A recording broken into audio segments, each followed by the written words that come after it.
Hello guys, how are you all? Welcome back to my channel. So, today we are gonna see, what if Luffy built a harem with Alvida, Nami and other girls, part 1. So before we start, go check out the author of this fanfic, Envoy of the White Moon, subscribe if you enjoy the video, let's begin the story. So spacious. Luffy shouted in wonder, as he beheld the interior of the cave he had taken refuge in. A few hours ago after leaving Dayton and the other mountain bandits in search of his brother Ace, the young 6-year-old had lost his way in the mountains when suddenly it began to pour heavily. Not willing to further lose himself in the heavy rain, Luffy found refuge in one of the many natural caves of the mountains. Seeing as the rain was not going to let up soon, Luffy had decided instead to explore the cave, his young mind equating it to an adventure. He now found himself deep into the cave, gazing in wonder at the beautiful natural formations of stalagmites, stalactites, and columns that jutted out from the floor and roof of the cave. Despite being so far into the cave, there were many skylights that allowed what little light there was to bleed into the cave. The rain, as well, was an unwelcome guest that followed the weak light, though they were deposited into the pools of waiting water beneath those skylights. What was even more beautiful was that there were signs of plant life, as many different types of flowers bloomed near the pools. All in all, this was probably the most awe-inspiring place Luffy had seen yet in his young life. Beautiful, isn't it? Luffy shouted in fright, jumping up nearly half a meter in the air. The voice freaked Luffy out horribly on account of two things. 1. The young child had no idea someone else was in the cave with him. 2. It sounded like two different voices speaking at the same time. Who's there? Luffy asked slowly, never before feeling frightened, as he was now. He had not noticed it before, but there was this ominous feeling in the air that seemed to choke him the moment the owner of that weird voice spoke up. "I'm warning you," he shouted in faux bravery. "I have a punch that's as strong as a pistol." Time seemed to pass, as the heavy feeling in the air became even more unbearable to the point Luffy felt he was going to suffocate. The mismatched voice suddenly guffawed, the air losing its foreboding nature immediately after that, allowing Luffy to breathe properly. "As strong as a pistol. You're right, kid." Suddenly a fire appeared in the darkened edge of the cave, revealing a small tent, 3 small crates, 2 large barrels, and a cloaked figure that was shaking due to laughter. "I like you, kid, grab a seat." When Luffy owlishly blinked at the figure, the cloaked person also owlishly blinked back, though Luffy did not see this. "I was just about to eat. Do you have meat?" Luffy shouted excitedly, as he somehow teleported to one of the small crates, staring in anticipation at the figure. "Do I?" The figure guffawed. "Meat's the best." The person then grabbed hold of one of the large barrels and pulled it close. A gloved hand then appeared and popped the lid off before pulling out a massive hunk of meat on a metal spit soaked in honey. "Wait a little while, this cooks okay, kid?" "Okay."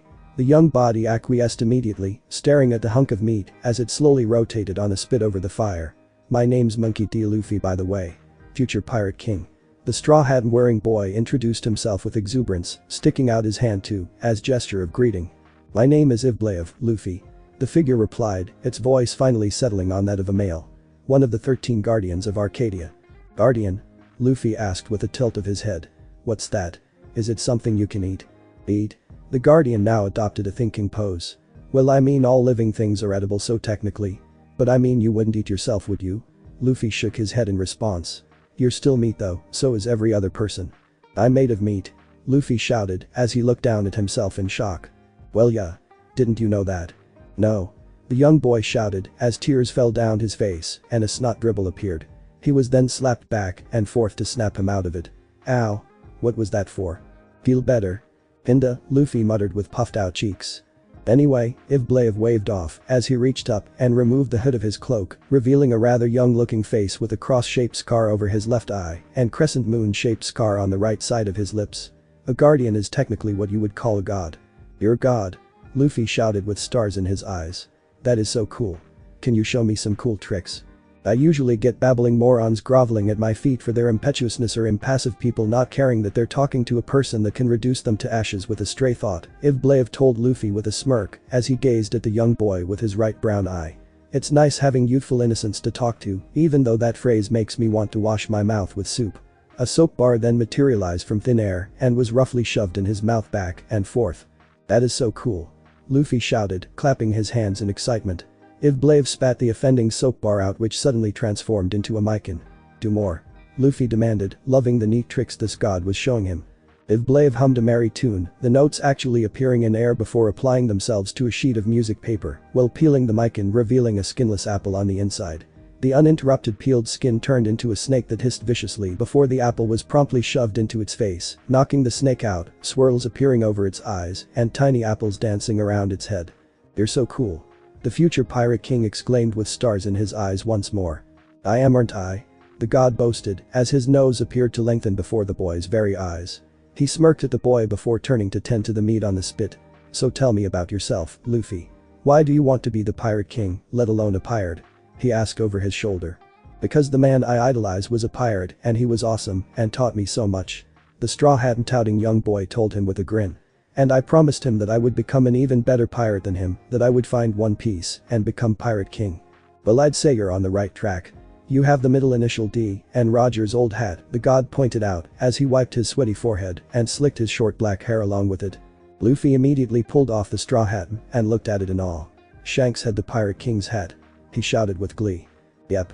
The heterochromatic god replied as he served up 2 plates of steaming hot meat kebabs. Shanks was actually a cabin boy of Roger's ship. Had it on his head his entire tenure as crewmember of the Roger Pirates. Meat was ripped off the wood and spit with gusto and swallowed with delight, followed by a sigh of content. "Ah, that boy Ace, your brother." This drew Luffy's attention, though he did not question how the god knew who Ace was or what his relation to Luffy was since he was a god. "He's Gold D. Roger's son." Luffy's eyes widened at that. "Yep. Hey. Did you know that after Roger died the world government went on a eugenics hunt, killing any recently born child and mother because they were believed to be Roger's?" The boy's eyes widened at that and his face turned green at the mere thought of innocent mothers and babies being slaughtered simply on the grounds of being related to the Pirate King. Rouge held Ace in her womb for 20 months, you know. She killed herself protecting both the child she loved with all of her heart and the memory of the man she loved dearly. Luffy's eyes were now teary as he held the hat to his chest, thinking about the sorrow in Ace's own heart. He was a really great big brother, always putting on a tough face, even though he was more than likely crying his eyes out on the inside. "You know, there are a ton of people living harsh lives out there because of the callous attitude and hypocrisy of the world government. But the Marines can't do a thing because they are nothing more than dogs of the government who must obey their master's commands," Ivblev told the boy with a shrug as he bit into his kebab. "And people can't rely on pirates, the only truly free people, since they are branded as criminals, even if all they did was raise the flag, for fear of being punished for associating with them. But what can you do? This is just how the world works, the weak are crushed under the feet of the strong, and those pure of heart can do nothing, as they see all they care about laid to waste before them." "I'll change it all," Luffy muttered quietly, his bangs shadowing his eyes. Ivblev raised an eyebrow in interest, while a tiny smirk found its way to his lips. "I'll change all of it when I become the next Pirate King and have more freedom than anyone else in the world. I'll be the next one to usher in a new age where the Tenrich Beto and other corrupt nobles can't hide behind a corrupt world government. I'll make it so that no one else have to live through heartache." "That's the spirit." The god laughed as he launched a palm at the young boy so quickly that he had no time to react. 1 second later he was on the cave floor, blinking up at the ceiling before pulling himself and gazing around the cave. There was no sign of the crates, fire, tent, barrels or god, not that Luffy even remembered that there ever was anything in this cave. He had simply wandered into the cave, somehow fallen asleep, and woke up from a weird dream. Not that he had felt that any time had passed. He soon found his way back to the entrance to the cave and saw that it was sunny out, not that it was raining at all before, since nothing seemed moist at all. "Weird," Luffy muttered to himself as he looked back at the cave before sprinting off to find his brother, as if nothing had happened before. "Now what other person's fate should I alter?" Ivblev wondered, scratching his grey beard on his now old face while floating over Earth Mxiv. He grinned wildly as he looked down and spied 5 souls spread across time and space, 4 about to die and another to be condemned to be a monster. The god then simply vanished to create new threads that would create the tapestry that would make the next age of this world. "Can I wear my dad's hat one more time before you leave, Luffy Nai?" Rose asked her brother-in-law, but blood the day before he was supposed to set out from Fuchsia village. The two of them were at Makino's bar having dinner while waiting for Rose's mother to close down the bar. He smiled down at the 10-year-old girl and ruffled her hair before taking off his treasured straw hat and placing it on the Retied's noggin. "Just make sure to give it back to me before I set off, okay?" he told her with a wide grin. His little sister grinned back in response before reaching over and hugging him, peals of laughter coming from her mouth. Makino just smiled from her position behind the bar at her daughter and adopted son. "He's gonna bring bad luck upon us for this," Whoop Slap muttered as he gazed out at the slowly receding shape of Luffy's dinghy. "You're just worried about Luffy, aren't you, Whoop?" Makino teased the older man, her left hand over her mouth while her right hand was held by both hands of a crying Rose.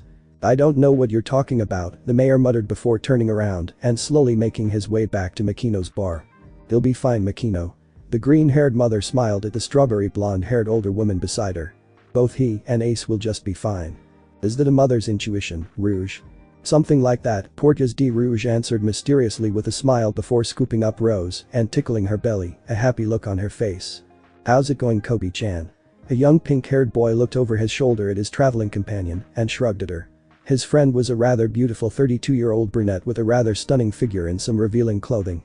The two of them were currently traveling on a cruise ship along with dozens of other passengers, with its destination being Lowtown, which was 2 weeks away. What's wrong? The lovely lady asked her charge as she laid a dainty hand on his shoulder and squeezed it gently. Do you really think I'll be able to become a marine? Alvida sighed once more and gently bopped him on his head for his foolishness. They had talked about this numerous times after she had saved him from a dinghy traveling to a pirate ship. You need the determination to do so, Kobe-chan, she told him with a kind voice as she looked out at the sea. So long as you have that, then becoming a marine should be easy. Even though we'll be on opposing sides when I finally find a pirate crew to join, she snickered as she ruffled his hair once more, finding it amusing that she was helping someone who could one day be the reason for her capture. Her eyes became shadowed, however, as she remembered the travesties instigated by the Marines at the behest of the world government. She decided not to rain on his parade with her dark thoughts and just smiled down at the boy. The two of them were startled, however, when one of the members of security ran in shouting that pirates were attacking. Alvida-san? Kobe asked as he looked up at her. She just smiled down at him before ruffling his hair. Find somewhere to hide, okay? I'm going to get my mace to deal with them. She did not wait for her charge to nod his head, as she had already dashed past the crowds of passengers back towards their cabin to arm herself against the imminent hostile boarders. Man, that was a nice nap. Luffy shouted out loud as he burst out of the barrel he had decided to sleep inside. The 17-year-old had not even noticed that he had knocked out the living daylights of the pirate that had planned on deciding to destroy the barrel he was sleeping inside of. Who are you guys? He asked as he noticed the 3 other pirates surrounding his barrel. We should be asking you that, you bastard. One of the more hot-blooded pirates surrounding Luffy had decided that this odd bastard had to be dealt with quickly and drew his sword in an attempt to gut the stranger. Unfortunately, that was not going to end well for him. As soon as he showed hostile intent toward the straw hat-toting young man, a wide smirk grew on Luffy's face and he momentarily disappeared before reappearing within the arc of the pirate's blade. His fist flew forward, the pirate having only a few moments to change his slash into a guard. That was not enough though, as the punch hit the sword with enough force to break the shoddy piece of blacksmithing into 5 pieces. The jaws of the 2 other pirates dropped at the show of force from this young man. They were even more frightened when the fist impacted their comrade with enough force to send him flying through the wall into the adjacent room. The sound of another wall being shattered was soon heard, followed by 2 more. Whoops, I forgot that most people can't handle a punch from me, Luffy muttered as he stared at the hole in the wall. He then turned around and looked at the other 2 trembling pirates. The moment they made eye contact with the young man, they shrieked in fright before fleeing in fright, but not before retrieving their 2 unconscious crewmates. Captain, there's a monster down in the kitchen. One of the fleeing pirates shouted once he and his comrades had regrouped on the deck of the cruise ship. They were panting due to exertion and fright, having seen the power of the mysterious young man. However, they feared their captain more than they feared the straw hat-toting young man. A monster, eh? The captain drawled with a bored look on his long face. Six-sided Spiel, he was known to the whole world. A man with a 25 million beery bounty due to his raiding of 12 villages and razing 7 of them to the ground, along with attacking 9 merchant ships. The overall kill count from his raids now numbered at 109 civilians and 25 merchant sailors. However, that did not count marine casualties, as Spiel always vanished before any marine patrol could intercept him. Monsters don't exist, you fools, or did you forget that? Of course not, Captain. The 2 conscious pirates shouted as they saluted their terrifying captain. It doesn't matter. We'll wait for this monster to appear in due time, he told his men with a grin as they held an impassive-faced Alvida at sword point a distance away from a pinned Kobe who was cursing his powerlessness. They did not have to wait for too long, as the straw hat-toting young man slowly ambled his way up onto the deck of the cruise ship not even 5 minutes later. Oh, so this is where you guys went, Luffy said aloud with a blank look on his face. He then noticed the brunette held at sword point and the pink-haired young man pinned to the deck. His face did not change from its blank look when his eyes landed on the face of six-sided Spiel. Ah, who are you? He asked aloud with a curious tone. I'm six-sided Spiel. A pirate worth 25 million beery. Who the hell are you? Spiel asked with an annoyed look on his face. Luffy simply ignored him as he looked past Spiel towards his ship. You got treasure on your ship? Luffy asked, his finger pointing towards the ship. Of course we do, the pirate captain sneered. All of that treasure is from both this ship and the towns and merchant ships we sacked, he told the young man with a snicker. Ah, I see. A beat. Well, I'll be taking all of your treasure then. What? Spiel and his crew shouted. Without preamble, Luffy disappeared with a grin on his face before rematerializing near Alvida, with his arm wrapped around Alvida's waist, surprising the older woman. He then disappeared before reappearing in front of the men, pinning Kobe down, surprising them before a fist and mace impacted upon them and sent them flying away from the pink-haired boy. Alvida helped her charge stand before hugging him to her side, both her eyes, and he focused on their unexpected savior. Who are you? Alvida murmured with wide eyes, questioning how this odd person was able to touch her, despite the abilities granted by her Akuma no Mi. My name's Monkey D. Luffy. He turned his head a little to look over his shoulder at her, a wide grin splitting his face in half.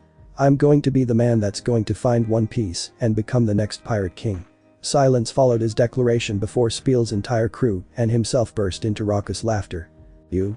Pirate king. Don't make us laugh. Our captain will be the one to do so, you loser. Run back to your village, kid, and live happily before we destroy it. Several quick punches from two outstretched limbs silenced the laughter of a number of pirates. Alvida and Kobe's eyes were wide as they beheld the powers displayed by the youthful pirate. An Akuma no Mi user, Alvida muttered with awe. So cool, Kobe whispered with an even greater awe in his own voice. I could take you on for real if you want me to, Luffy told the pirate crew with a grin on his face.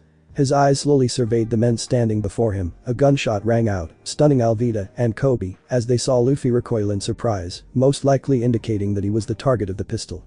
Spiel's look of triumph was morphed into a look of fear as Luffy did not fall over dead, but rather seemed to stretch before the pellet flew back at Spiel, cutting his cheek in the process before impacting the wall behind him.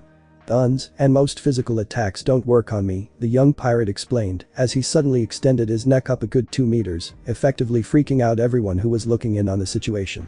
I ate the Gomu Gomu no Mi, he told all with a grin. Are Akuma no Mi real? A beautiful orange-haired young woman whispered quietly as she beheld the spectacle from Spiel's ship.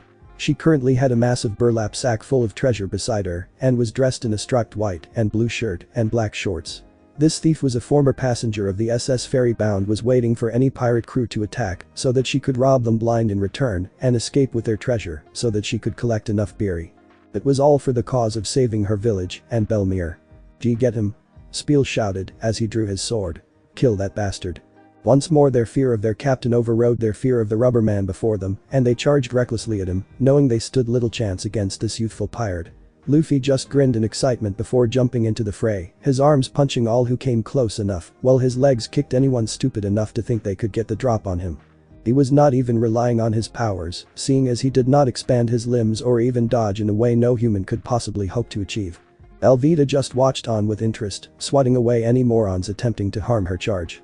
The only reason why she had been surrounded before was simply due to her not wanting Kobe to get hurt since he had been taken hostage.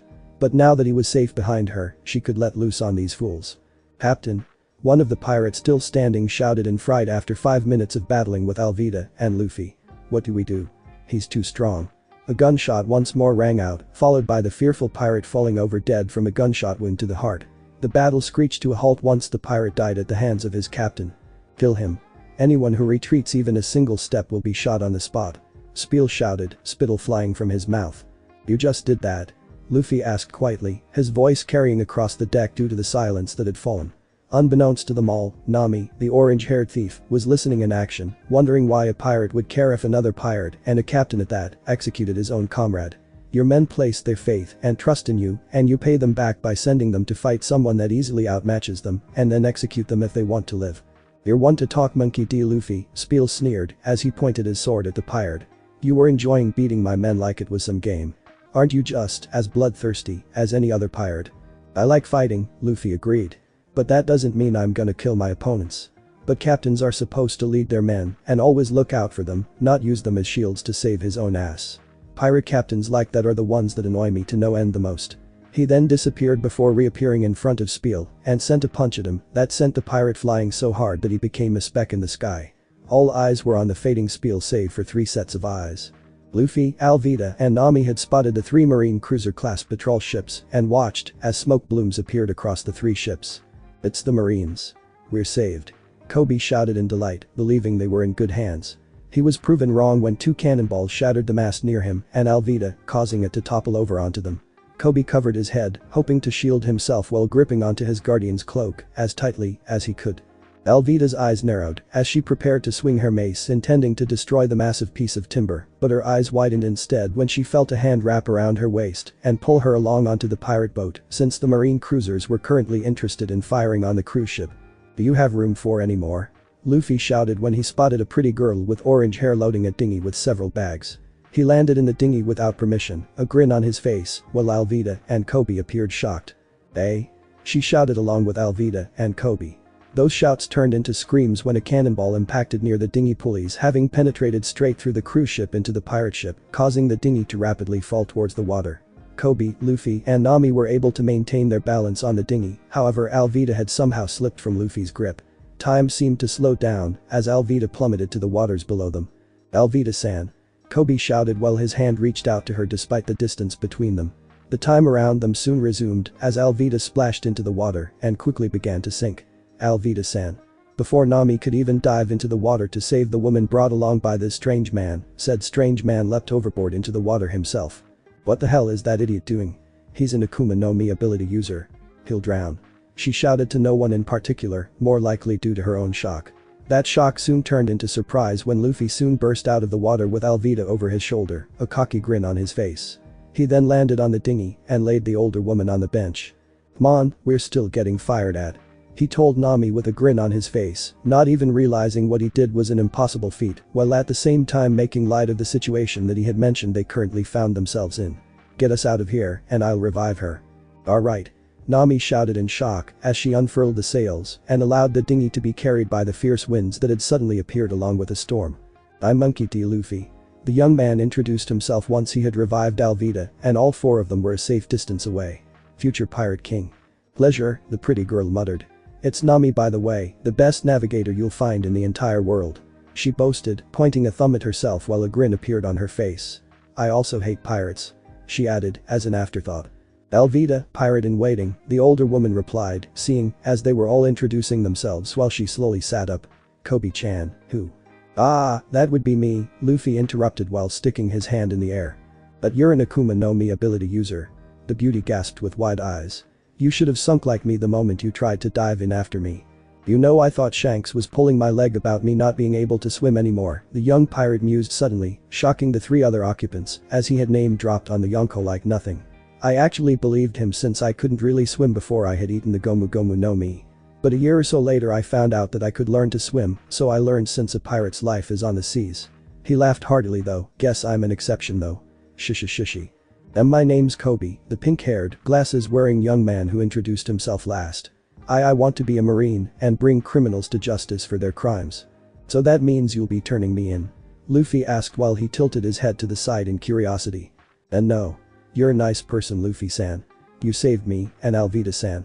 But I declared I'd be the Pirate King, you know. Shouldn't you turn me in because of that?"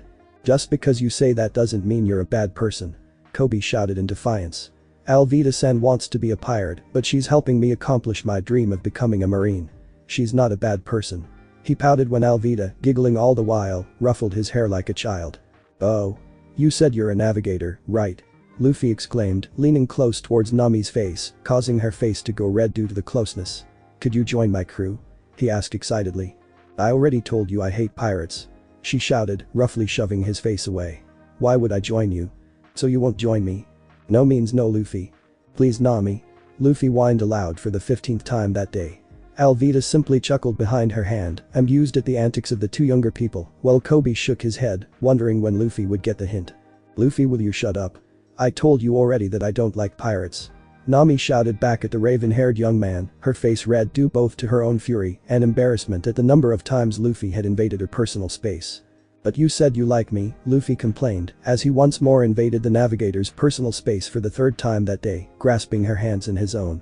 An innocent grin bloomed on his face, oblivious to the near-fiery red that bloomed on the young woman's face. I know I did," she stammered, looking anywhere but his face for fear of fainting due to close proximity. He was a roguish-looking young man that could steal the heart of any lucky female with his straightforward and blunt attitude that broke no excuse. She was not sure if she could defend herself against his advances. Luckily, Luffy seemed to relent long enough for her to shore up her defenses before his next assault at her walls. But I told you I hate pirates already, Luffy. I like you though, the orange-haired young woman trailed off quietly. But isn't that a contradiction though? Luffy asked with a tilt of his head. You like me, but you hate pirates, so do you like me or hate me, since I'm me and a pirate? Well, she stalled, a sweat breaking out on her brow as she tried to shore up her defense of this persistent young man. Despite looking like he was a few berries short of a treasure chest, he was eerily perceptive as he had not fallen for the same looping conversations as he avoided repeating any previous statement that did not work on her. Yes, I do like you, she conceded finally, turning to look into his eyes and feeling a smile bloom on her face that matched Luffy's own. So will you join my crew then? The straw hat-toting young man asked as he held her own hands in his larger ones. I can't, she told him quietly. Luckily enough, it seemed that Alvida could sense the intimacy of the moment and decided to distract Kobe so that they could give the two some privacy. I have something that I need to do. Can I help you then? He asked, surprising her with his question. Huh? If I help you, will you be able to join my crew? Once more she was shocked by his straightforwardness and unerring determination to see her join his crew. She would have said something along the lines of, but you don't have a crew, let alone a flag. However, she had already said that a few hours ago and learned the hard way he could easily dodge that question with a simple reply of you'll be the first of my crew and it doesn't matter if it's small now, we'll get more Nakama. It's not as simple as that, she whispered quietly, hints of sadness bleeding through, adding a quiver to her once strong voice. I'll do whatever it is you need me to do. Once more she was surprised to hear that straightforwardness coming from him. Why are you willing to go so far just to have me join? She questioned aloud, perplexed and thrown off by his persistence while shyly avoiding eye contact once more. Because I can tell you're a good person, he told her with a serious look on her face. There's a trauma in your heart that was caused most likely by pirates. It was not a question, but rather a statement. Nami simply nodded her head, realizing it was futile to reply in the negative. I've decided over these past 2 days that I'll do whatever it takes to make you my crewmate. You can't just force a girl to do whatever you want, Luffy, she muttered with an angry look on her face, her blush growing once more. For some reason on the inside she felt her head get lighter, as if the mere thought of this young man forcing himself on her was something excitable. I am a pirate, Luffy replied with a grin.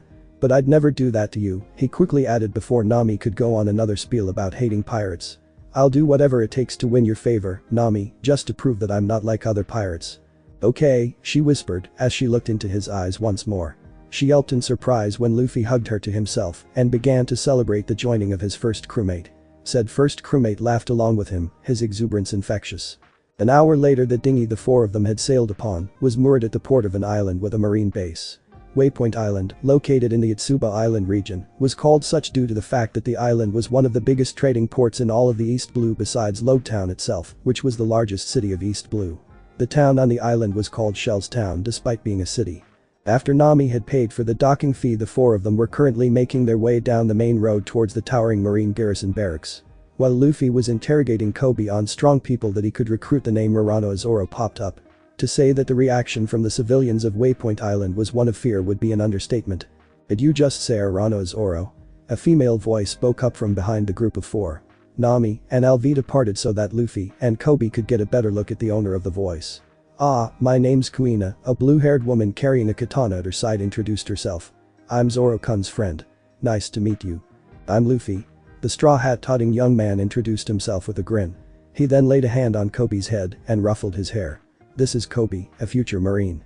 The pretty lady on your right is Alvida. Pleasure, the black-haired beauty said with a smile that had a number of people around them swooning. And this, Luffy said, as he hugged Nami from behind, earning a shriek and blush from the orange-haired young woman. My navigator, Nami. Stop it, you baka. She shouted as she broke free from his grasp and bopped him on the head, somehow injuring him in the process. Ah, to be young again, an older woman sighed dreamily, holding her cheek in one hand and leaning on her husband. So daring, one young woman told her gaggle of friends in a harsh whisper. Lucky bastard, a young man growled at his buddies. Some guys got all the luck. His friends agreed with him while glaring in contempt at Luffy. Is he your boyfriend, Nami-san? Kuina asked with an easygoing smile. Ah, I haven't asked her yet, so no, Luffy supplied in his usual straightforward attitude. Luffy, there's supposed to be a pace to these things. His orange-haired friend shouted while Alvida laughed behind her hand, Kobe sighing all the while. We've only known each other for less than 3 days. Kuina laughed at the scene before her, happy to see such a refreshing situation going on right in front of her. How about I show you where that baka is right now? She then walked past the four towards the marine base, knowing that they would fall in line since they were looking for information about Zoro. "So why do you want to know about Zoro-kun?" she asked a young man beside her, Nami on the other side of Luffy and Alvida and Kobe trailing behind them. "I want him to join my crew because he sounds strong," Luffy replied with an excitable grin. "I'm going to find One Piece and become the Pirate King," he shouted exuberantly. Luckily no one was around to hear that declaration or see from what direction that loud voice came from. "You're a pirate?" Kuina asked, not really all that shocked that she was walking alongside a pirate and his crewmate. "Ah, Alvida is a pirate in waiting too," Luffy told her while pointing his thumb over his shoulder at Alvida. Kuina looked over her shoulder at the grinning older woman that had stopped her engaging conversation with the pink-haired boy beside her so that she could acknowledge Luffy's words with a nod of her head. 3 pirates helping a boy become a marine and one of them is attempting to recruit a bounty hunter, the Lynette murmured as she looked over the four. "I've never seen anything more bizarre." "Well, Nami is a pirate hater, so you can say it's even more bizarre," Luffy added with a snicker. "Then why are you a member of the pirate crew, Nami-san?" the swordswoman asked the young woman on the other side of Luffy in surprise. "I only like this pirate," Nami answered with a long-drawn sigh as she softly bopped Luffy's head. Said owner of the bopped head snickered in reply as he dragged Nami in a one-armed hug, causing a smile to blossom on her face. "So is Roronoa Zoro collecting a bounty at the marine base, Kuina-san?" Kobe asked as they closed in on the gates of the base of the 153rd branch of the Marines. Kuina shook her head as she leapt up the wall. She looked down and motioned all of them to follow her lead. Kobe and Alvida climbed up the wall like her. Luffy however had a different idea as he wrapped an arm around Nami's waist and stretched his legs so that they were looking over the wall, oblivious to the blush that spread on her cheeks. Once Nami had a good grip on the wall, Luffy released his arm from her waist and stared in the direction Kuina was pointing. "He really looks like a demon," Kobe whispered in fright, his voice quivering.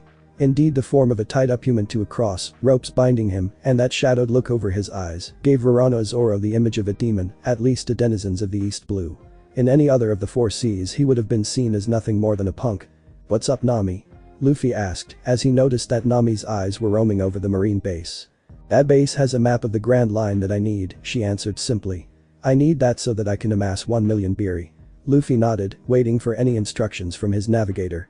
"From the looks of it, the security is somewhat lax, so I should be able to infiltrate it with a large enough distraction." "And that's where I come in, right?" her captain asked with a grin on his face that had her doing her best to suppress a blush due to his charming smile that had wormed its way into her heart. "Ah, and I think recruiting Roronoa Zoro would be the perfect distraction," she replied with a grin. "Leave it to me." Before he could move, the sound of a ladder hitting the wall next to him was heard. 5 sets of eyes turned in that direction and saw a small girl climb up. The little girl made a quieting motion with her finger that Luffy copied, a smile on his face. She then hopped over the wall and made her way quickly to the form of Zoro. From their position on the wall they could barely make out what was being said. Their eyes turned toward the opening gate and all 5 hunched closer to the wall so that they could not be spotted. The figure in the middle of 2 Marines, a blonde man with a cleft and a mushroom haircut, sauntered over to the girl. Words were once more exchanged before the blonde reached down and took something from the girl. They watched in horror as he spat up whatever it was he took from the girl before slapping the other object from her hands, stomping it into the ground, causing her to become teary-eyed. Their horror grew when one of the Marines who was pointed at walked over to the girl, then picked her up and tossed her over the wall. Nami smiled when she saw Luffy disappear and then suddenly reappear with the girl in his arms on the ground. He really was not like other pirates. "Hey Nami, can you, Kobe, and Alvida watch her while I talk to our future Nakama?" Luffy asked. Without waiting for an answer, he vaulted over the wall using only his physical strength. And so, like other pirates expecting others to accept their orders, Nami sighed before climbing down alongside Alvida and Kobe. "Ni-chan, was that you know?" the little girl asked while raising her pinky. "He hasn't asked me yet," she replied with a smile. Alvida would have liked to point out that Nami was not against the idea of being Luffy's girlfriend, but decided to save the teasing for when the straightforward boy was back with them. "I see." The girl giggled. "Why were you trying to feed Roronoa Zoro?" Kobe asked with a perplexed look on his face. "Isn't he a demon?" "No, he isn't, Nai-chan." The girl shouted in defense of the bounty hunter. "How about you tell us somewhere not close to the base he's being kept at," Alvida suggested helpfully. "Ah, I know just the place." "That wasn't a very nice Zoro-kun." The voice startled the bounty hunter, causing him to look up in surprise at his childhood friend. Shut up, Kuina," he growled, an annoyed look on his face due to the honorific attached to his name. "Moo, is there any way to talk to your cute childhood friend?" the brunette asked with a teasing grin on her face. We both know you're too much of a softie on the inside to act like a monster to an innocent person like that little girl. She sighed though, ignoring her friend gnashing his teacher at her, shouting about how she was wrong. Teasing aside, I have someone here that wants to talk about something. You mean this dull-looking guy? Zoro asked with an inclination of his head towards the boy with a red vest that was looking at the marine base rather than him. Nami was right, the security sure is lax here. We should have been shot at due to trespassing on restricted grounds. Gramps would be so mad if he saw the state of this place, he muttered before turning back to the bound swordsman and unbound swordswoman. Ah, right. I want you to join my pirate crew. You do realize I'm a bounty hunter, right? I turn in pirates for money, chasing them down for the thrill of battle. He glared at Kuina when she made an unladylike snort. You're only a bounty hunter because it makes good money. And most of the ones you chased down said something insulting to me, even though I could handle them myself. She ignored her childhood friend's growl, turning away from Luffy and leaned down to pick up the now ruined onigiri. Do you want to eat it? She asked, having noticed how her friend was eyeing the dirty piece of food. Why yeah. Say ah. Kuina teased as she brought the onigiri to Zoro's face. The swordsman had a very dim blush on his face as he opened his jaw and swallowed the piece of rice whole.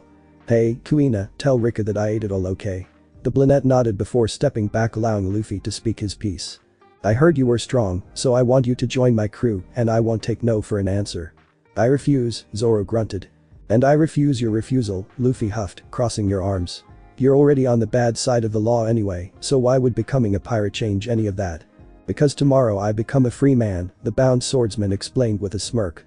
I thought with his ugly mug and horrible attitude the son of this base's commander would have pulled something, but that hasn't happened yet. Once I'm done I'm getting out of here with Kuina. Don't you want to join him Zoro-kun, his friend pouted. It sounds like a ton of fun. You're damn right it is.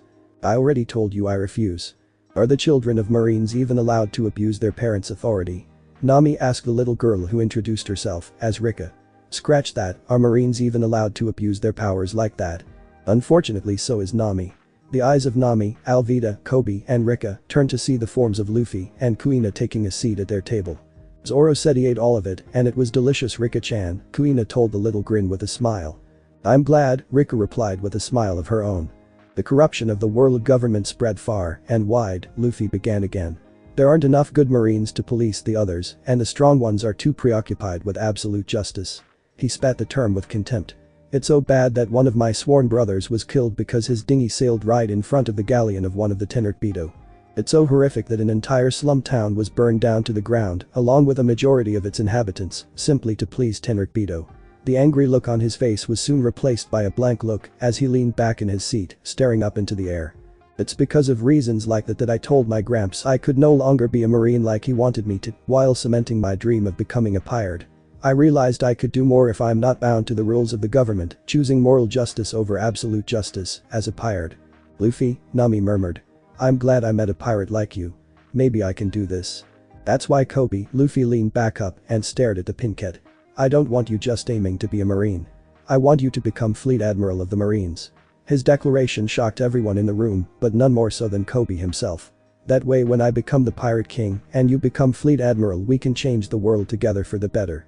Before anyone could say anything in reply to Luffy's declaration, Helmeppo, son of the Marine Captain Morgan, sauntered in with his escort of 2 Marine petty officers. He then loudly proclaimed after demanding food that he was going to execute Rorano Zoro instead of free him tomorrow. Everyone watched in surprise as Kuina shot from her seat and used the scabbard with her still sheathed katana to jab at the blonde's forehead, sending him tumbling back in shock. His 2 escorts began to draw their weapons to defend their charge but stopped when they saw Alvida and Luffy looming over them. Are you really going to protect a sleazy bastard like that? Alvida asked with a frown, her hand twitching towards the massive mace on her back. You disgrace the name of Marines with your actions, Luffy muttered, an impassive look on his face, arms crossed over his red vest. I'm telling my dad to you. The blonde shouted as he was quickly carried out of the restaurant by his 2 escorts. Whiny brat, Luffy grumbled to himself. To think that guy's the son of the Marine commander here, Kobe groaned as he held his head in his hands. He was still trying to regain a resemblance of equilibrium after being told that by Luffy, a pirate who aimed to be the Pirate King. Something bothered Kobe about what the straw hat-toting young man said before that bold declaration. You said your grandpa wanted you to become a Marine, why is that? Oh, because he's a Marine too, one of the carriers of the middle initial D stated plainly. Really? Kobe shouted out loud, once more surprised at this contradiction of a pirate. The grandson of a Marine wait, Monkey D. Wait. Your grandfather is Monkey D. Garp, the Marine hero.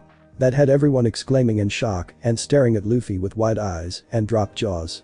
Ah, he is. He then grinned at Kuina. Do you think Zoro will join my crew now that the blonde brat said that? Why yeah, the Lynette agreed. She shook her head to clean the shock of that bombshell. If he doesn't join because of this, I'll just force him to join you guys. It seems like fun with you guys around. Alright. Hey Nami, it's going down. He told his navigator with a grin. Let's go. Nami laughed as well when Luffy stretched his arm and wrapped it around her waist, pulling her along with him. He then exited the restaurant, Alvida, Kobe, and Kuina hot on his trail, their destination Marine Branch 153. Kuina, what the hell are you doing? Zoro shouted when he saw Kuina with Wad Michimanji drawn, ready to strike him. Breaking you out, you baka. She shouted as she expertly slashed at the ropes, breaking her friend out of his harsh imprisonment. What about Rika and her mother? I can't protect them if that bastard brings the entire garrison down on them. The younger sword wielder shouted as he grabbed the front of Kuina's shirt and shook her roughly. I don't want someone punished simply because of my own actions. Relax Oro, Helmeppo retracted his side of the proposal, so that means you have no reason to be tied up. Luffy shouted excitably from Kuina's side. Alvida and Kobe were currently waiting along with Nami near one of the entrances to Marine Base with Nami, so it was only the three in the courtyard at the moment. They were waiting for Luffy to kick up a ruckus so that Zoro and Kuina could recover the former's swords while Nami stole one of their marine documents from the Grand Line. Damn it, I should have known that sneaky bastard would never honor his side of the bargain, Zoro growled. Come on Kuina, let's find that blonde bastard and find my swords. I'm going to start my part of the plan. The raven-haired pirate shouted as he suddenly disappeared from their sight. Shouts from the rooftop of the Marine Base were heard, followed by what looked like the upper half of a massive stone statue collapsing to the ground, shattering into hundreds of pieces of varying sizes. A shout of catch caught Kuina and Zoro's attention, and both of them were shocked to see Helmeppo flying at them with tears in his eyes. Zoro luckily reacted fast enough and caught the blonde man, but that was more due to the fact that he was not willing to let him faceplant into Kuina's chest. Tell me where my swords are, you bastard. Zoro roared at the blubbering blonde in his grasp. In my room. Helmeppo shouted in fright. Lead me. The swordless swordsman shouted as he ran toward the opposite direction of the Marine Base. Your sense of direction still stinks, baka. Kuina shouted as she chased after them and redirected Zoro in the proper direction. What is this? Nami quietly screeched, clutching at a piece of parchment that had a rather unique Jolly Roger on it. Buggy the clown. That flashy pirate captain and his crew just getting their hands on one of the marine documents of the Grand Line from this base is proof enough of how lax the security of this base is. Behind the orange tea, Alvida shook her head while Kobe was lamenting the fact that the so far examples of the Marines were not really living up to his expectations. Maybe Garp could drop by and kick this place into shape. For the love of, the navigator of Luffy's pirate crew simply grit her teeth before releasing a sigh. Let's just loot this bastard's own personal safe while we're at it. Oddly enough, whoever Buggy had sent to retrieve the marine document decided not to steal any of the money from Morgan's safe. About 3 million Biri richer, Nami, Alvida and Kobe made their quick escape from the Marine Base. The plan after her, now failed, retrieval of the Grand Line chart was to regroup at Fufu with Luffy, Kuina and Zoro, hopefully with the latter two joining their pirate crew. Once they made their way back to Fufu, they were surprised to see that the occupants were celebrating, while Zoro and Luffy were eating with enthusiasm, while Kuina simply shook her head before slowly sipping on her drink. I take it that your part went off without a hitch, Luffy. Nami muttered as she took a seat beside her captain, a little peeved that his part of the plan appeared to have gone far better than her part had. Yep. Luffy replied with a grin as he wrapped a hand around Nami's shoulder and brought her close to him, squishing their cheeks together. Zoro, this is Nami, our navigator. Is she your girlfriend or something? The green-haired man asked with a sly smirk. He hasn't asked me yet. She shouted before blushing madly at the close proximity to her captain. Their antics were interrupted when suddenly a marine walked in, the rank on his lapels indicating his rank as commander, most likely making him the highest-ranking marine on the island due to Morgan being locked away for abuse of power. I am Commander Ripper, temporary commander of Marine Branch 153, he introduced himself to the party of 6. You are all pirates. At the round of 5 nods he continued. Because of my duty, as a marine I must arrest you. Before anyone could shout at the marines being ungrateful, bastards, Ripper continued undeterred. However, because we owe you a debt for stopping Captain Morgan, I will allow you until sundown today to vacate this island. Ah, that's reasonable, Luffy nodded, biting down on a massive tenderloin and tearing away a sizable chunk. Only one of us isn't a pirate though, he told the marine indicting Richie by placing his head on the Pinket's head before ruffling. He grinned when he let go, Kobe pouting all the while. Then who is this civilian in relation to you? Ripper asked, perplexed, as he had seen this boy hanging around with this band of pirates.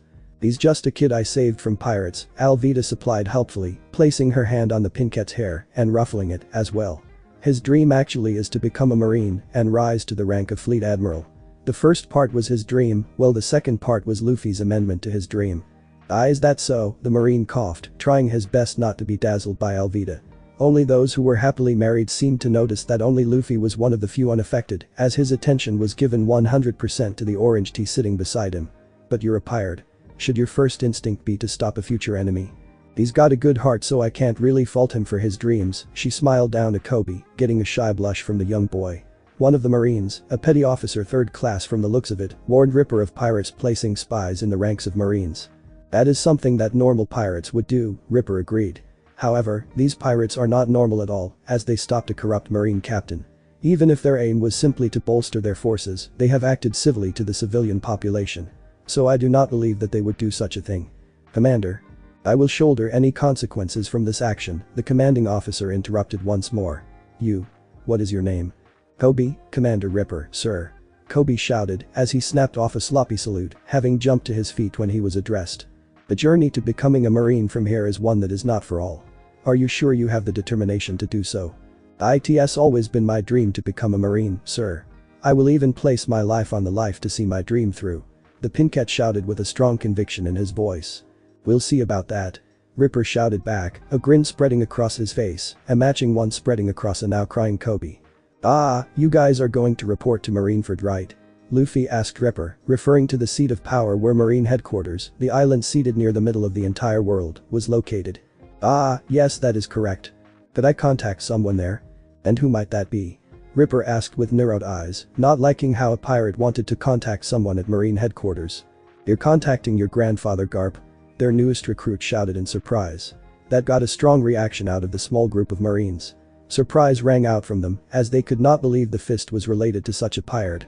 After a quick conversation into a den mushy in which every Marine listening in was further surprised that Garp was actually related to this pirate, Luffy if the name shouted by Garp was the straw hat-totting young man on the den mushy, and that he would be at the island within 5 days. He also shouted that Luffy was to stay there so that he could pound some sense into his head, with the hopes of dissuading him of the concept of being a pirate. Of course Luffy did not obey, seeing as he usually never listened to his grandfather, unless it was something really important. 5 days later a surprised Garp was gaping at Commander Ripper and his 2 newest recruits, Seaman Recruit Kobe and Seaman Recruit Helmeppo. The HHHHH. That idiot didn't stay. Where is Nami next? Luffy shouted excitably, a grin on his lips from the front of the sloop they were given by the kind people of Shellstown. Orange Town is the next island, Luffy. She shouted from his side, pointing to the south-southwest. Onward to Orange Town. Onward to adventure. Never a quiet moment it seems, Zoro groused from his leaning position near the port side of the ship. Kuina merely smiled from her spot beside her friend, their shoulders touching. She was either oblivious to the contact or it was intention, but no one could honestly tell, nor did they care. Despite the slight dusting on Zoro's cheeks, he did not move away at all. I knew there was a reason why I wanted for a time before becoming a pirate, the cowboy-totting older woman said from her position at the stern of the ship. They seem like a lively bunch. Turns out that Alvida was a very decent cook, though Kuina could give her a run for her money, seeing as she was taught by a housewife, her mother. Though no one pointed it out, Zoro would always eat with proper table manners, as opposed to eating slightly better than Luffy who had little to no manners, unless Nami was cooking, in which case he acted like a decent human being at the table. The 2 men were banned from cooking because the swordsman preferred to drown his dishes, mainly steaks and slabs of meat, in nothing but beer, cheap beer at that, ale, and rum. The worst case for him was when he drowned the food with 5 different types of alcohol. Luffy was worse because he cooked only meat, while Zoro would prepare steamed cabbage and potatoes even if it was nasty, and usually cook them rarely. He only cooked once, but that was enough for all of them including Nami, who immediately kicked him out of the kitchen with a shout of, "Not everyone can eat like you, Baka." So it was at night on the 3rd and final day before Orange Town that the 5 were sitting at the table in the cabin of the sloop, eating a meal prepared by Alvida. It had taken a while, but in those 3 days Nami had taught Luffy some table manners so that he could eat calmly like everyone else, even if he ate enough food to feed 5 full-grown men. I've been wondering about Luffy, the older woman began, as she looked over at her captain. We've had to cook more of our foodstuffs for you than anyone else, why is that? So you know how some Akuma no Mi change your body? Luffy replied with a question to Alvida's question. She nodded in reply because her Akuma no Mi had made her drop over 150 kilograms. I ate the Gomu Gomu no Mi, making me a rubber man. He stretched his neck up a meter, freaking Zoro and Kuina, who had not seen this trick yet. Everything about me is rubbery and can stretch to a certain length before it hurts. Anything? Alvida and Nami thought, the former amused beyond belief, while the latter was blushing madly at the thought. The trade-off because of that is needing to have vast amounts of protein to accommodate my stretching. I've gone a week trying to eat like everyone else a few years back, and before I knew it I couldn't use my powers, and even my own monster's physical abilities began to lag badly to the point it took me 30 minutes to beat up a mountain tiger. Everyone was shocked at the statement and the implications behind it. Most normal people could not handle the wild beasts of their lands, and to know that Luffy was able to, even if it took 30 minutes in a weakened state, was a shock to them. What kind of training did you go through to become that strong? Zoro asked after biting into a piece of his medium-rare porterhouse steak. Training usually reserved for vice admirals, Luffy shrugged, happily biting into his third steak. His 4 crewmates balked at the statement, realizing that the person they were following was a veritable monster, even if he acted like a carefree idiot who was more interested in being a pirate and adventuring. So are all vice admirals able to catch weapons open-palmed like that? Kuina asked in an odd whisper, referring to when Luffy caught Morgan's axe hand before shattering it by just applying pressure. Samar, Luffy supplied, as he sipped his grape juice. However, most use haki instead to catch weapons, which is what I did. What's that? Alvida asked, having somewhat of an inkling now how Luffy was able to touch her, despite her abilities given to her by the Soup no Mi. How should I put this? Their captain began, sitting cross-legged and crossed-armed, his head bowed in a thinking pose. Ah. So it's a thing that all living beings have. Some go their entire lives without even recognizing they have it. There are 3 known haki, 2 of which everyone has the disposition to. The third one, however, is an ability granted to 1 in a million people, and it is said those that have it have the disposition to be great leaders. Does one of those 3 give you the ability to touch me? Alvida asked, shocking them all around the table, save for Luffy, at the misinterpretation of her words. Nami had an angry look on her face, most likely due to the fact that Luffy could be looking at someone, an older woman no less, other than her, despite his insistence on her being on his crew. I can't really tell since I usually have 2 of the 3 haki going at all times, even if they aren't at full power. Luffy adopted a thinking pose once more. From the way you're putting it, you most likely ate an Akuma no Mi that affects stuff being able to touch you, right? At the mention of the Akuma no Mi being the reason for the conversation, Nami released a breath she did not realize she was holding. I ate the Soup no Mi. Most everything just slides off my skin because of my ability, the older woman helpfully supplied. Was wondering how you have such smooth skin, the navigator muttered quietly to herself, somewhat envious of Alvida's beauty. She glanced in Luffy's direction when his hand caught her own under the table and squeezed it gently. He gave her a broad grin that she returned with a bashful smile and small blush.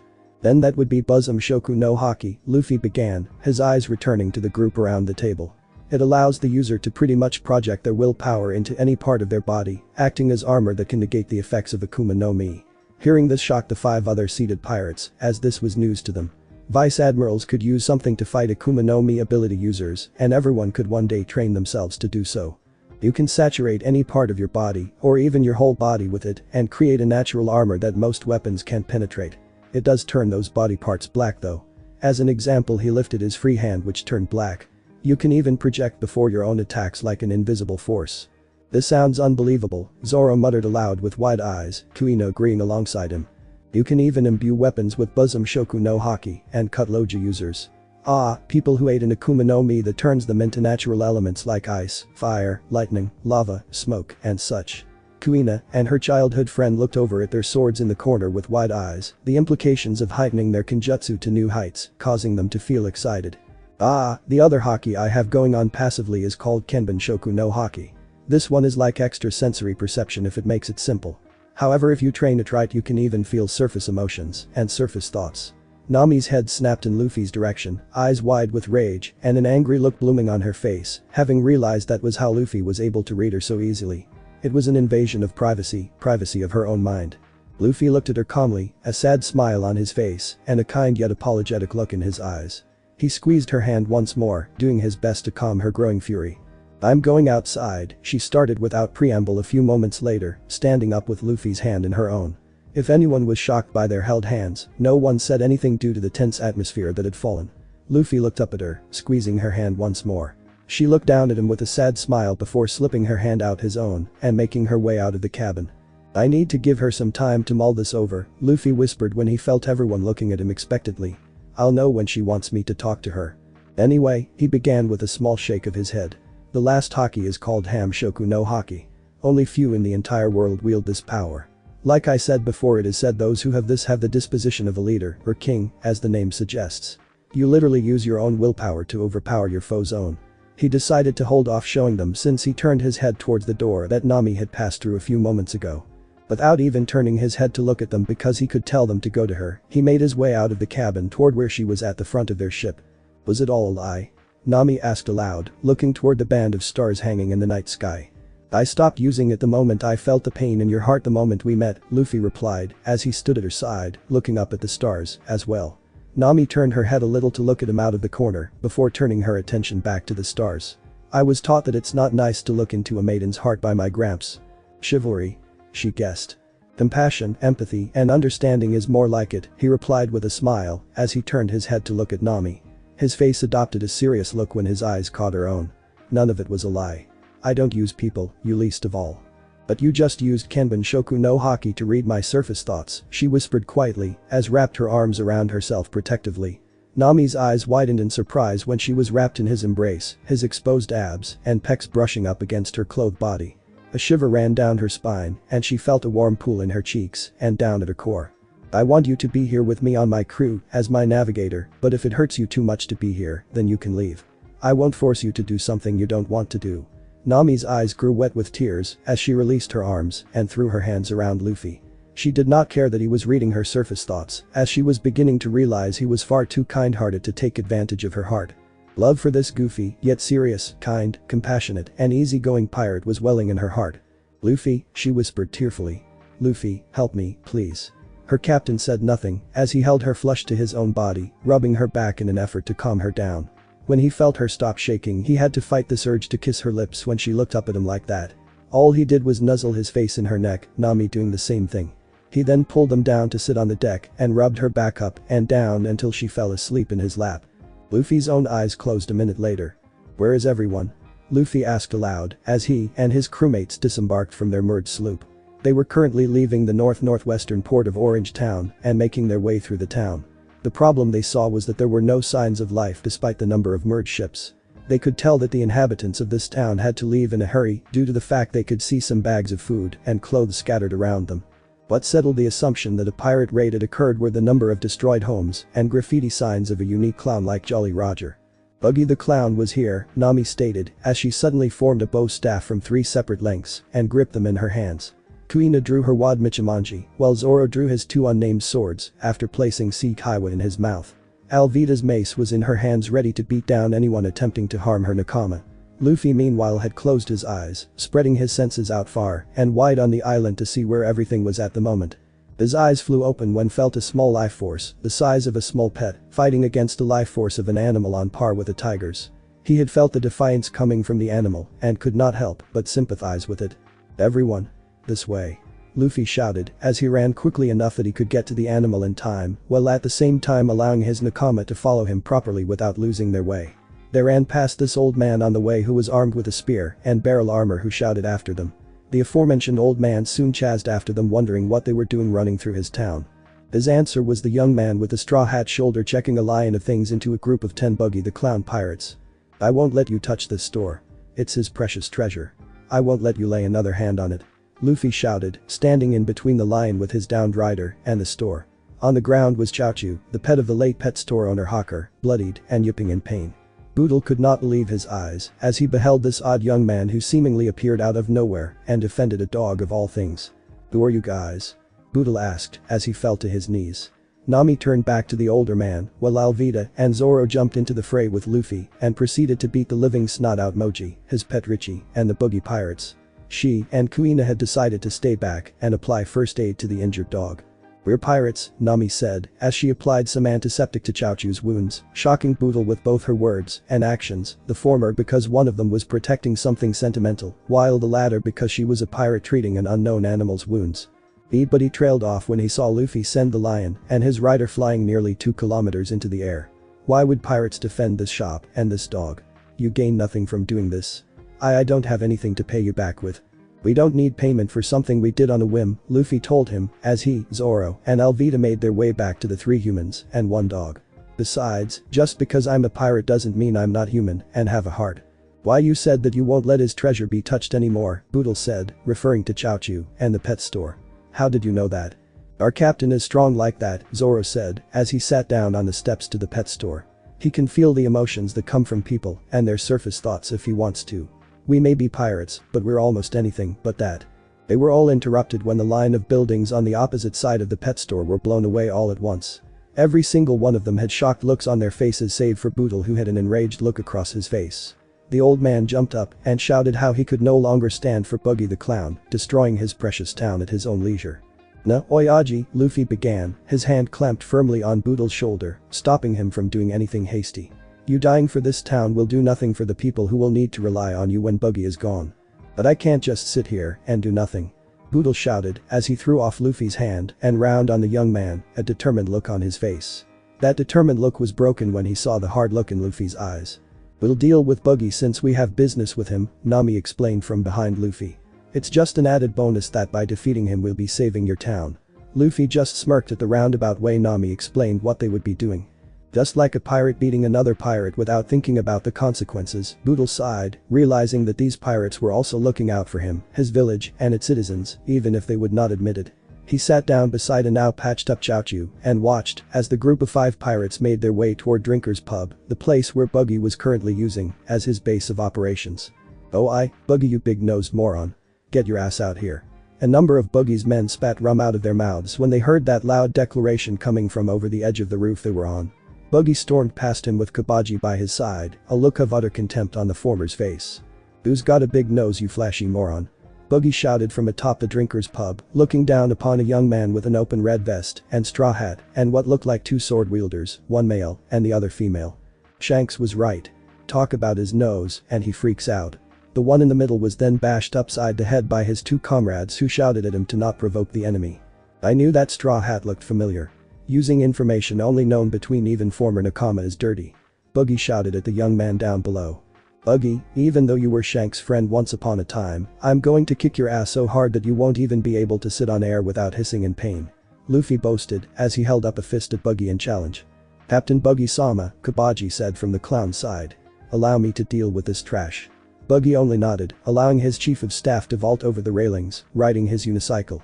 "The lion tamer, a clown, and now a unicycle rider, you guys really are a circus act," Zoro groused as he drew his 3 swords when he saw Kabaji point his sword at Luffy. "Your fight is with me, seeing as our captains are going to duke it out later.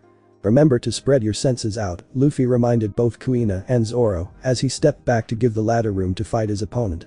Urano is Zoro, the unicycle riding swordsman, and Mamatoya Kuina, the most famous swordsman-swordswoman bounty hunter duo in all of the East Blue. The man with the unique hairstyle licked his sword in anticipation. "I'm going to be famous for taking you down and taking your woman from you." Zoro said nothing as he allowed the enemy pirate to ride closer to him. Calming his heart and opening his senses, he could feel that Kabaji had something up his sleeve. He jumped back a few meters when Kuina shouted something about Kabaji using fire to blind Zoro. The Buggy pirate cursed when his opponent somehow was able to anticipate what he was going to be doing. "Thanks, Kuina, but next time you butt into a duel I'm going to cut you down." Both he and Kuina knew that the former would never do such a thing, but it was more of the fact that Zoro felt that his honor was stained for receiving help in the middle of duel. "So it seems that being a circus freak means that you've got underhanded tricks to use in a duel of swords," Zoro taunted as he pointed the 2 hand-held swords at Kabaji, Hiwa, still horizontally held in his mouth. "If you want to beat me with your own swordsmanship. Because if you can't you will never be acknowledged as a better swordsman than me or Kuina. Victory is all that matters, Rurano is Zoro," Kabaji shouted as he suddenly started throwing spinning tops at the swordsman. Zoro's eyes narrowed as he once more stretched his senses out, suddenly able to see the trajectory of a number of the distractions. He could avoid those and cut the other ones down. The Buggy pirate screamed in fright as he saw Zoro dodging a number of his tops while utterly destroying the ones he could not dodge, all the while running towards him. Kabaji could not even react as he felt 3 slashes appear across his bare torso, sending him careening to the ground in defeat. To be defeated by such pirates, the swordsman groaned before he hit the cobblestone road. "It's only because your swordsmanship will never match my own that you were defeated," Zoro answered as he sheathed Hiwa in its scabbard along with his 2 unnamed swords. "Not because I am a pirate. I a flashy death, you flashy bastard." Buggy shouted as one of his hands came flying towards Zoro, 4 daggers in between the fingers ready to gouge a hole in Zoro. The attack was stopped when Kuina ran towards Zoro with Wadmichimanji drawn, blocking the attack in the nick of time thanks to using Kenban Shoku no Haki to discern any underhanded attacks. "Your fight is with me, Buggy," Luffy shouted from down below before disappearing and reappearing in front of a one-handed Buggy, his fist rocketing forward and burying itself in Buggy's gut. Buggy was surprised for a moment before using Bara Bara Kinkakasutsu to separate his body. Because of the effective range of his dismemberment ability, the part of him that was impacted did not go flying far. That did not mean it did not hurt like a galleon ramming him at full speed. Buggy watched from the air as his men charged at Luffy, surrounding the straw hat-toting young man. His mouth dropped when all of them collapsed to the ground, foaming at the ground as a cold chill went through his dismembered body. "He's got Ham Shoku no Haki just like Captain Roger," Buggy thought fearfully. So far he had underestimated this pirate, but seeing him use the Haki usually only kings were predisposed toward had him now second-guessing himself. He realized even more how badly he was outmatched when suddenly Luffy appeared before him in a single jump and sent him flying so far with just a single punch. And no way. How could I be beaten? The former cabin boy of Goldie. Roger thought angrily as he sailed through the air. So that was Ham Shoku no Haki? Zoro asked once Luffy rejoined them back down on the road. "I'd expect nothing less from the man who'll be the pirate king." Luffy grinned at the compliment from his crewmate that he was thinking he would become his future first mate. They looked up and saw the remaining Buggy pirates bugging out seeing as all of their top fighters were defeated so soundly. Luffy raised his hand in front of Kuina and Zoro, indicating to them that he would allow the defeated pirates to run. "They have no will left to fight. Let them go." Kuina and Zoro acquiesced to their captain's orders, realizing there was no more need to fight today. "Ah, I'm hungry." "You're always hungry, you have a big lug," an annoyed voice from behind the 3 points out. Luffy grinned as he turned around and saw his navigator, whose scowl turned into a grin, and Alvida behind them with several bags full of loot from Buggy's cache of treasure. A few moments later Boodle, Chaochu, and the rest of the residents of Orange Town appeared from down the street. The residents were armed however, thinking that they would need to take on these 5 pirates that were before them. The citizens of Orange Town were surprised however when they saw their mayor get on his knees and bow at the 5 pirates. "Thank you so much. Thank you for saving our town. I can't begin to say my thanks," he shouted as tears formed in his eyes. "No need to thank us since we're pirates, you know," Luffy waved off with a grin. "But if you want to thank us, can you feed us?" "Ah, I believe we can do that," Boodle said with a nod as he was helped up by his fellow citizens. "Alright, it's a party. Woohoo," Luffy shouted, fist in the air that was soon followed by shouts of celebration from the citizens and Luffy's crew. "I know you want to keep the money, Nami," Luffy began once the 2 of them were by themselves. The party had died down an hour or so ago, and the 2 of them found themselves wandering over to a hill overlooking the sea. But they need some source of income to rebuild their destroyed town. "I want to be selfish, Luffy," Nami replied, her head leaning on his shoulder, "but I can't condemn innocent people to something like this." "You told me you wanted to gather 1 million Biri, Nami, why is that?" her captain asked, turning to look at her. She was quiet for a moment before she moved a little and lifted her left sleeve. Taking that as a prompt to look at it, he moved himself so that he was seated in front of her. His eyes zeroed in on the stylized sawtooth shark tattoo on her left shoulder. "This tattoo. It's a brand, don't call it a tattoo. Tattoos are given to Nakama. Brands are for those who had their freedom taken," Luffy growled as he pulled Nami into a hug. His friend sniffled for a moment before pushing away, needing to get this off her chest before she could truly cry. "It's a brand that shows that I'm tied to the Arlong pirates," she explained once more. "Arlong is a fishman who has an iron grip on my village and 19 others on neighboring islands. He also has my mother imprisoned so that I follow his orders, or else." She was stopped once more when Luffy pulled her into a hug and held her close to him. Nami cried into his chest, realizing that she had fallen in love with this fool of a pirate who would more than likely be the pirate king one day because of his big and kind heart.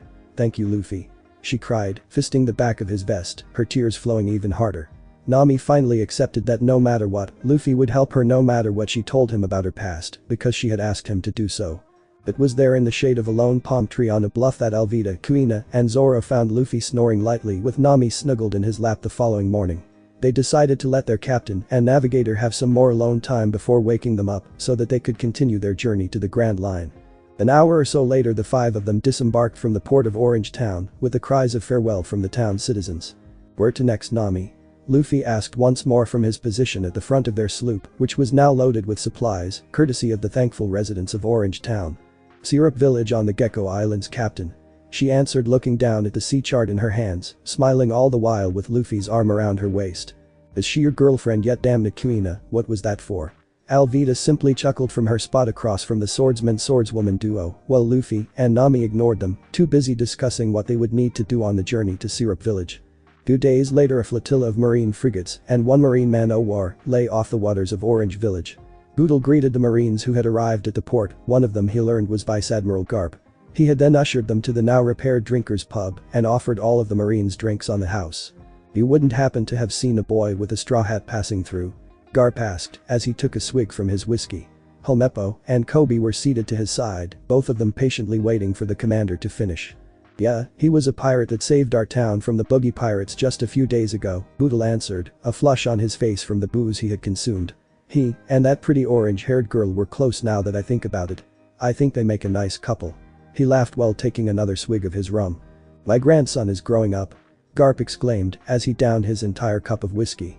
He ignored the comment about Luffy being a pirate because of his excitement over Luffy becoming a man. This calls for a celebration. He cried out, the other patrons of the bar shouting in excitement at Garp, the fist exclaiming that a celebration was to take place. They paused when they all heard snoring and exclaimed in shock when they saw Garp snoring away. He fell asleep like that. Kobe and Helmeppo sighed, still not used to their commander's actions. Thanks for watching my video and make sure to check out the author of this fanfic, link is in the description, see you next time, till then sayonara.